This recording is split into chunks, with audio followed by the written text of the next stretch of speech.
Uh-oh. Hello. I have an error here. Okay, I'm going to ignore that because, It says that we're live on this end. yeah, I got a little glitch on the LinkedIn, but we are live on the other channels. Let me see if I can correct that. Oh, okay, it fixed itself. Awesome. Hello, Holistic Chamber of Commerce family. Welcome to this Meet a Member live stream with Tashina King. And I am so excited to have her here with us because she is going to talk about identifying limiting beliefs, these beliefs that often hold us back from accomplishing what we want to accomplish. Real quick, let me introduce Tashina. She has over 10 years of experience supporting and coaching women from all over the world on self-worth, confidence, and taking ownership of their life. She's an internationally recognized instructor and entrepreneur and has toured over 13 countries as a coach and professional dancer while still managing and caring for her family. Welcome, Tashina. Thanks, Laura. Good to be here. All right, so let's just start out with what is a limiting belief? Limiting belief, I like to explain it, is anything that you think in your head, that monkey chatter that goes on between your two ears, or things that you end up feeling that limit you in some way, or keep you from reaching your potential, or living your soul purpose, or actively creating like you want to in business or in your family. It's anything that limits you from reaching and creating a reality that is empowering. And that limiting belief is something that we were most likely exposed to from in utero all the way up now to adulthood. And limiting beliefs live, if you will, in the subconscious mind. And it's really important to take a look at our limiting beliefs, especially in any area of life, but that can really play a detriment in our businesses and how we show up in our business. So you talked about like we can acquire limiting beliefs, like basically when we come out of the womb until adulthood. Where, like, what are the sources though? Where do we take these on? Literally anywhere. So with study of epigenetics, it shows even in utero, we're already absorbing some of the chemical hormones that are being released by our mother. So her stress responses, her emotions. So we're already pre-programmed more or less to some degree in utero. And then from the age of 0 to 7 years old, we're like huge sponges. And whatever we see around us, whether that's from our family dynamics, our grandparents, our parents, things that they say, things that they do, can leave very impressionable beliefs for us at a subconscious level. Our culture that surrounds us, our media, even religious or spiritual views can leave lasting impressions that then become beliefs that are kept at the subconscious level. And it's whatever we see and hear around us that we absorb as truth, because we don't yet really have the ability to identify, is this something that's going to help me in life? Is this something that's going to hinder me in life?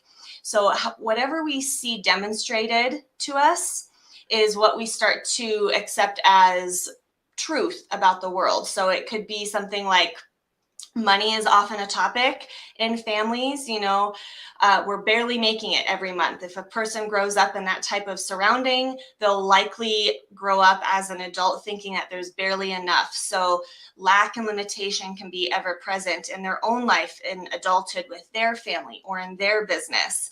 It could be seeing their mother be an artist, but not really taking the chance to put her art out there. So that could create beliefs about creativity or being a woman in business. It's amazing what we see demonstrated to us, how we perceive it, and then how we believe it at a subconscious level, and then later how it shows up in our lives. Money is a big thing. I remember my dad talking, around the dinner table, oh, don't be an entrepreneur, don't work for yourself, it's not financially stable. And then, when I go to be an entrepreneur, it's like, this is not safe. Yeah, we're fighting at that moment, inner calling that we have to honor that and to fill it. But then we're fighting this force that holds us back. And so it can feel like one step forward, two steps back. And it can be a real challenge, especially when we talk about entrepreneurship, to really feel like we're making headway when we've got beliefs that are holding us back, because we'll likely find ways to sabotage our success if we've got beliefs that counter what it is we're trying to achieve from a conscious level. And even as a woman, I noticed that, you're very, woman empowered. And I think just, coming from that background of being a woman, there are those beliefs about, we don't make as much money as men, and, we aren't respected in the same way, or our opinions and ideas aren't valued in the same way. Yeah, there can be a lot of generational beliefs that we don't even realize that we've more or less bought into until we're in the forefront of our business and we keep meeting, block after block or challenge after challenge. And it's when we're butting up against the areas that we feel like we're being held back. Is it that an individual is really able to start to go, maybe there is a belief here that is contributing to continuously meeting this roadblock? And that oftentimes is what pushes a person into considering what beliefs are driving the car, basically. Yeah. Let's talk about the subconscious mind briefly, because you see this all the time. Bust through your subconscious blocks. What exactly is the role of this subconscious in all of this? So, not to go too deep into it, because we could have lots of fun conversation about it, but I like to explain the subconscious mind is like a computer, and whatever is uploaded on that computer, the computer is going to run. So it could be a helpful program, a helpful belief, an empowering belief could be something like Microsoft Word or QuickBooks, or something that you could use to benefit yourself. Or a limiting belief, I'm not good enough, no one's going to like my ideas, is like a virus, but it's on the computer. So whatever's on the computer doesn't judge. It just runs whatever programming or hardware is installed on it. And it's from our beliefs that create our actions. And then our actions create our reality. And so when we talk about rewiring the subconscious, it's about literally changing or updating the programming that's on our inner hard drive, our inner computer. Because when we're consciously focused on the to-do list or making a presentation, we're not also managing the thoughts about it's safe for me to share my ideas, or I feel safe in this environment. It's whatever is already installed is going to direct the actions in which you show up, again, in business, parenting, relationships, finances. So it's at the subconscious level that we need to rewire the brain or rewire the beliefs. And I like, again, to think about it as updating the beliefs. Yeah. Well, because sometimes those beliefs really served us at one time. It kept us Absolutely. safe. So we really have to be mindful and not like poo-poo our subconscious mind for doing this, because sometimes we actually need that. And really, the subconscious mind, manages other things like our autonomic nervous Oh, system. yeah. It manages a lot. The subconscious's capacity to process information and manage things is incredible. Yeah. Yeah. Yeah. So we don't want to make it feel bad. No, it's a benefit. We want to work with the subconscious. Mhm. It's not a bad thing. It's just we have to be able to learn how to work with it. And that's Right. oftentimes part of the challenge, and people don't really understand how to work with it. So they start to view it through that filter of poo-pooing it, as you say. Right, right. So what makes how you work, like your programs, unique and different from maybe other like mindset programs? hmm So when I work with clients who are finding that there's a lot of struggle in their business, if they feel like they've got a calling in their heart that they're wanting to reach and achieve, but they just can't seem to break through it, what we do in the approaches that I use is talk about what belief do you need to have operating, working at that subconscious level so that you can create this life that you're looking to create. And then we use a set of processes to create that belief at a subconscious level. And so hypnotherapy is one way of working with the subconscious. That tends to be more of an all-inclusive, eyes closed experience. The processes that I use, the specific is called Psyche. And it's more of an eyes open experience with times where the eyes are closed. We do use applied kinesiology to communicate with the subconscious mind and understand what is happening or not happening subconsciously, and then the set of processes to create and lay that new belief subconsciously. And then we integrate action steps that utilize the conscious mind to further travel that new belief, that new highway belief in the subconscious, so that it does become the way of life that you live. I love that you do like the muscle testing. That I can never say this word, kinesiology. Kinesiology. I can never say it, but I love the muscle testing because it allows your body to speak to you as, you know, as well, like your physical body, because their subconscious and physical body, they don't have like desires. They don't care about looking good or anything like that. It's really going to tell you the truth. And sometimes we think we're over something like, oh no, that's not a problem for me anymore. But the body's like, wrong. Yeah, it can be very eye-opening when we consciously get out of the way and let the subtle patterns come through in the muscle testing, because it can really lead us to further breakthrough. And sometimes we have worked through something to a certain layer and level, and it may be time to just work through that element at a deeper level, a deeper degree.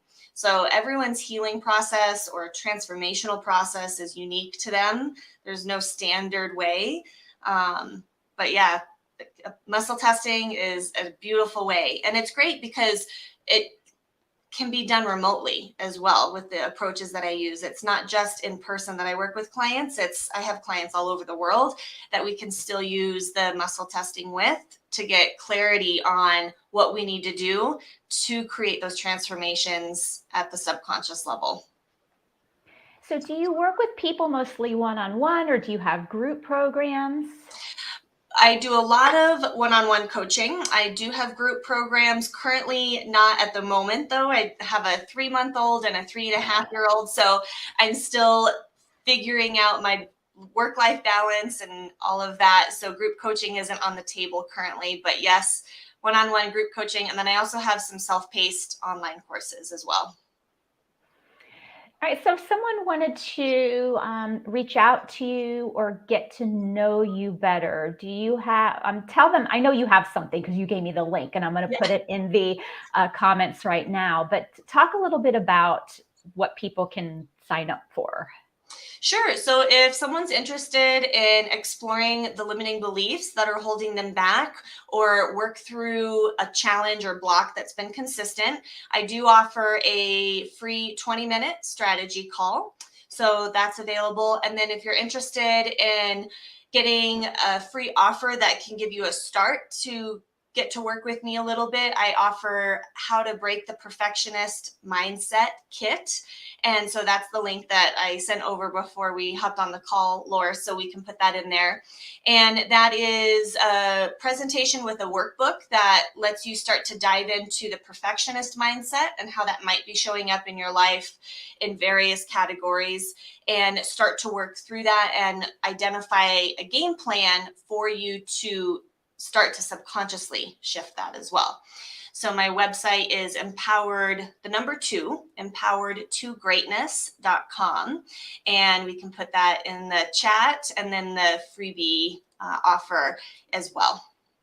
Okay, so the empowered2greatness.com, this is for if they want to sign up for a consult call with you. Yeah, on the empowered2greatness.com, there's the contact me, or there's also on my homepage a schedule a strategy call link, and you can click that.